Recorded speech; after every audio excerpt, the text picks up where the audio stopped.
Wall Street experienced a downturn on Thursday as investors nervously prepared for Federal Reserve Chair Jerome Powell's upcoming speech, anticipating that his comments might lean towards a tighter monetary policy and trigger increased market volatility. Additionally, disappointing quarterly results from retail giant Walmart added to the cautious mood among traders. The spotlight is firmly on the Jackson Hole Economic Policy Symposium, where Powell is set to address the audience on Friday at 8 a.m. MDT. This event is crucial because investors will be looking for any hints about the Federal Reserve's plans regarding interest rate cuts, particularly after recent signs of weakness in the U.S. job market. The question on everyone's mind: will the Fed ease monetary policy in September, or will it maintain a more restrictive stance?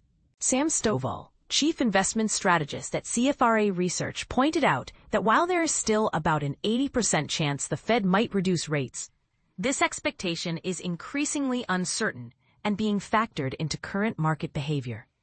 As a result, many investors have decided to lock in gains now rather than risk exposure to potential surprises. Investors are saying, you know what? Let's take some profits right now. Supporting this sentiment, data from LSEG shows that traders have scaled back their expectations for a 25 basis point rate cut in September, from an almost certain 99.9% last week, down to 79% currently. This shift signals growing skepticism. Moreover, August's traditionally low trading volumes could amplify any sharp market moves after Powell's speech. On Thursday, the volume of shares traded on U.S. exchanges was 12.28 billion, notably lower than the average 17.08 billion over the past 20 full trading days. Hedam Turnquist, chief technical strategist at LPL Financial, remarked that the uncertainty surrounding Powell's upcoming remarks is dampening investors' willingness to take risks. He warned there could be a significant sell-off if the speech turns out to be more hawkish than expected. Adding to the complexity, several Federal Reserve policymakers, including Cleveland Fed President Beth Hammack, Atlanta President Raphael Bostic, and Kansas City Fed President Jeffrey Schmid, have emphasized the importance of a data-dependent approach, signaling caution and openness to adjusting policy based on incoming economic reports. On the day's market performance, the Dow Jones Industrial Average dropped 152.81 points, 0.34%, to finish at 44,785.50.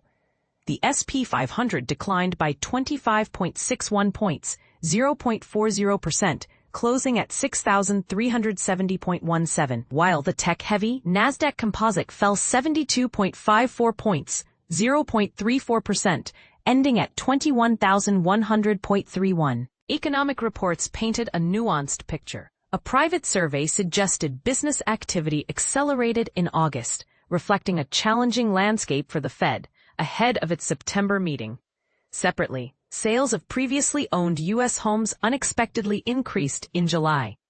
These mixed signals contributed to a rise in U.S. Treasury yields, which further pressured stock prices. Sector-wise, 9 out of the 11 groups within the S&P 500 posted losses. The consumer staples sector took the biggest hit, dropping 1.18%, largely influenced by Walmart's earnings report.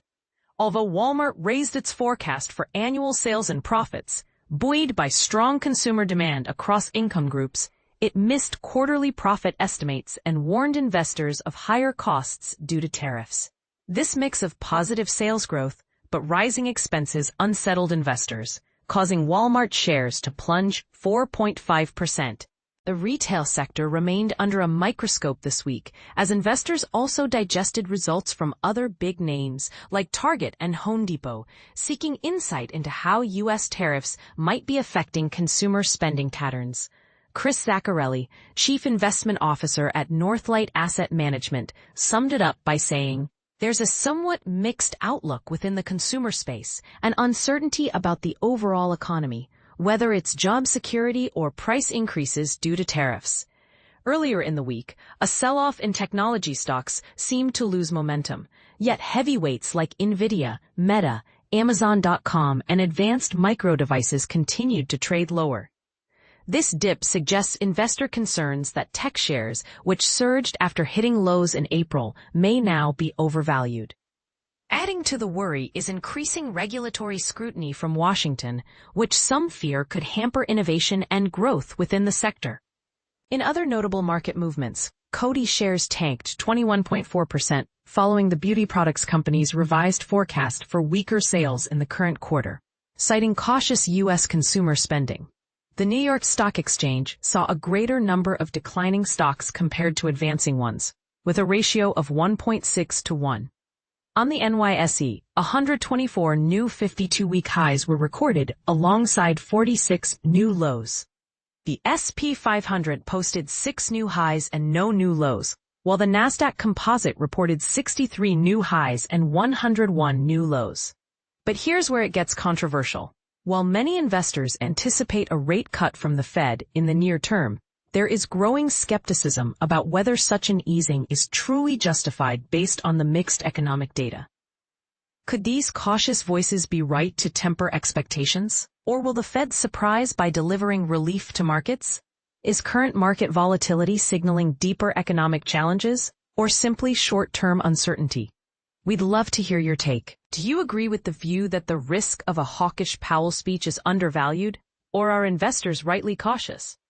How do you think tariffs and regulatory actions are shaping market dynamics?